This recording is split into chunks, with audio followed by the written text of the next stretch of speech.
এসে একেবারে পায়ে পড়ে প্রণাম, কোলাকুলি। ওরে বাপরে বাপ, এই ছিল মনে। শুধু তাই নয়, তার আবার 24 ঘন্টার মধ্যেই বিস্ফোরক কথাবার্তা। হ্যাঁ, দলের থেকে দলের কাউন্সিলর, দলের নেতাদের বিরুদ্ধে বিস্ফোরক কথাবার্তা। তিনি তৃণমূল নেতা বললেন, তৃণমূলের কাউন্সিলররাই সব এক একজন নিজেদেরকে বিশাল বড় নেতা মনে করে, সব তারাই করে, অন্য কাউকে কিচ্ছু করতে দেয় না, নিজেদেরকে বড় নেতা মনে করে তারা। হ্যাঁ, শুধু কাউন্সিলরদের বিরুদ্ধেই বিস্ফোরক এই অভিযোগ বা কথা তিনি বললেন না, সঙ্গে আবার এটাও বলে দিলেন বড় চমক আসতে চলেছে, বড় চমক। চমক তো আসবেই। এবং এটাও বললেন, রাজনীতিতে খুব তাড়াতাড়ি ঘাবড়ে গেলে চলে না, রাজনীতিতে একটু ধৈর্য ধরে অপেক্ষা করতে হয়, তার ফলও পাওয়া যায়। চমক তো আসবেই, বড় চমক আসবে। কোন চমকের কথা তিনি বললেন, আর যিনি কথাটা বলছেন তিনি বারবার কিন্তু চমক দিয়েওছেন। হ্যাঁ, কখনো এদিক তো কখনো ওদিক। হ্যাঁ, যখন যেদিকে তিনি দেখেছেন হাওয়া ভারী, পাল্লা ভারী, এদিকে পালে হাওয়া, সেদিকেই তিনি দৌড়েছেন। এই যেমনটা দৌড়ে এলেন, আবার উপহারও পেলেন পদ্ম ফুল। ব্যাস, আর এখানেই বেঁধে গেল গোলযোগ। তাও আবার কার হাত থেকে? শুভেন্দু অধিকারীর হাত থেকে উপহার পেলেন পদ্ম ফুল। পায়ে প্রণাম করলেন, আশীর্বাদ তো তাকে করতেই হবে। শুভেন্দু অধিকারী আশীর্বাদ স্বরূপ তাকে দিলেন পদ্ম ফুল। আর ব্যাস, হাতে যখন ঘাস ফুল রয়েছে, তৃণমূল রয়েছে, সেই হাতে পদ্ম ফুল, এও কি সম্ভব? তার চমকটা কি? ওই তৃণমূলের ঘাস ফুল থেকে কি পদ্ম ফুল? কোন নেতা বা প্রাক্তন বিধায়কের কথা বলছি? অর্জুন সিং এর খুব ঘনিষ্ঠ, এক সময়ের তিনি ছায়া সঙ্গী। তিনি বলছেন বড় চমক আসতে চলেছে, ব্যারাকপুরে বড় চমক আসতে চলেছে। তো কি সেই চমক বন্ধুরা? তার জন্য পুরো ভিডিওটি আপনাদেরকে অবশ্যই দেখতে হবে। বলছি অর্জুন সিং, বিজেপি নেতা, প্রাক্তন সাংসদের ভগ্নিপতি সুনীল সিং এর কথা, নোয়াপাড়ার যিনি প্রাক্তন বিধায়ক। এবার চমকের কথাটাই তো আসছে, কিন্তু তার একটু ব্যাক হিস্ট্রিটা দেখেনি, কখন কখন কিভাবে কিভাবে তিনি চমক দিয়েছেন, আর কোন চমকের কথাই বা তিনি ইঙ্গিতে বলছেন। তিনি 2009 সালের আগে পর্যন্ত ছিলেন কংগ্রেসে, 2009 থেকে তিনি যোগ দিলেন তৃণমূলে। খুব ভালো কথা, 9টা বছর মাটি কামড়ে পড়ে থাকলেন। অর্জুন সিং এর সঙ্গে কার্যত তার যে শ্যালক ভগ্নিপতির সম্পর্ক, রাজনীতিতেও তার ফায়দা বারে বারে দেখা গেছে।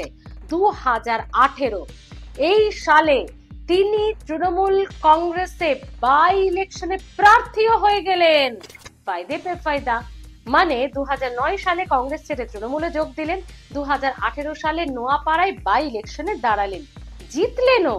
মানে 18 সালে তিনি বিধায়ক হলেন বাই ইলেকশনে নোয়াপাড়া বিধানসভা কেন্দ্র থেকে। 2018-তে তো জিতলেন, তারপরে বসে থাকলেন না।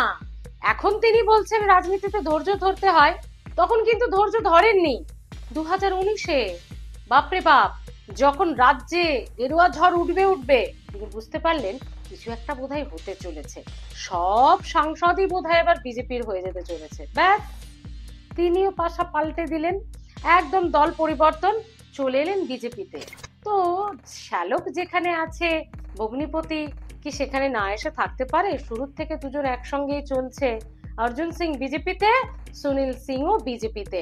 এবং বিজেপিতে আসা মাত্রই 2021-এ তাকে বিজেপির টিকিটে দিল।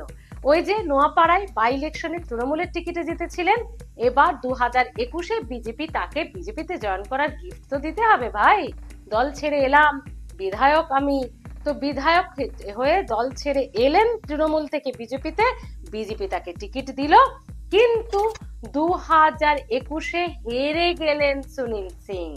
নোয়াপাড়া থেকে তিনি হেরে গেলেন, এবং হেরে গিয়েও বসে থাকলেন না, ধৈর্যও ধরলেন না। ওরে বাপরে বাপ, আবার চমক 2022-এ। ব্যাক টু দ্য প্যাভিলিয়ন, মানে আবার সেই তৃণমূল দল তাকে নিয়েও নিল। এবার আপনারা বলুন, 2022-এর পর 2026, আর এই যে পিরিয়ডটা রয়েছে 3-4 বছর, তাতে তিনি বুঝে গেলেন যে তৃণমূলের সব যতই একাংশের বড় বড় কাউন্সিলররা রয়েছে সব নিজেদেরকে নেতা মনে করেন, মানে তিনি দলে কোণঠাসা, তাকে নাকি কাজই দেওয়া হচ্ছে না, মানে এরকম একটা আনকমফোর্টেবল জোন, যার অভিযোগ তিনি করলেন এবং বললেন বড় চমক আসতে চলেছে। শুভেন্দু অধিকারীকে দেখে তার বাড়ির সামনে দিয়ে যখন যাচ্ছিলেন, শুভেন্দু অধিকারী দৌড়ে গেলেন তার গাড়ির কাছে, এবং যেহেতু একটা সময় বিজেপিতে ছিলেন তিনি, বিজেপি টিকিট দিয়েছিল, শুভেন্দু অধিকারী গাড়ি থেকে নেমে যেই নামলেন তার পায়ে হাত দিয়ে প্রণাম সুনীল সিং এর। শুভেন্দু অধিকারী ওই যে গল্পটা করলাম পদ্মফুল, আর এখানেই তো সোমনাথ শ্যাম একেবারে তুতু ম্যামে সারাক্ষণ অর্জুন সিং এর সঙ্গে যার দ্বন্দ্ব লেগেই রয়েছে, ঘরে বাইরে সব সময় কিছু একটা হলেই দেখা যায়। তো সেই সোমনাথ শ্যাম বলছেন ওই দল টলের বিরুদ্ধে অভিযোগ করে কোনো লাভ নেই, দল কাউকে গুরুত্ব দেয় না, দলে গুরুত্ব করে নিতে হয়, দলকে বোঝাতে হয় যে আমি একজন গুরুত্বপূর্ণ পার্সন। শুধু তাই নয়, তিনি এও বললেন চমক আর কি দেবেন তিনি, পদ্মফুল তো হাতে নিয়েই নিয়েছেন, কেন তিনি বলতে পারলেন না যে হাতে আমার ঘাসফুল আছে, তৃণমূল আছে, আমি পদ্মফুল নিতে পারবো না?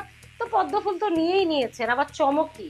আর ওর কাছ থেকে কোনো চমকের আশা করি না, এরকমই, মানে ওই যে কখনো ইধার কা কখনো উধার কা। তো বন্ধুরা, 2026 বিধানসভা নির্বাচনে ব্যারাকপুর কিন্তু একটা বড় জোন। আমরা দেখেছি 2024-এ কি হাড্ডাহাড্ডির লড়াই হতে, পার্থ ভৌমিক সেখানে কিন্তু দারুণ ভাবে দলকে একেবারে জায়গা করে দিলেন।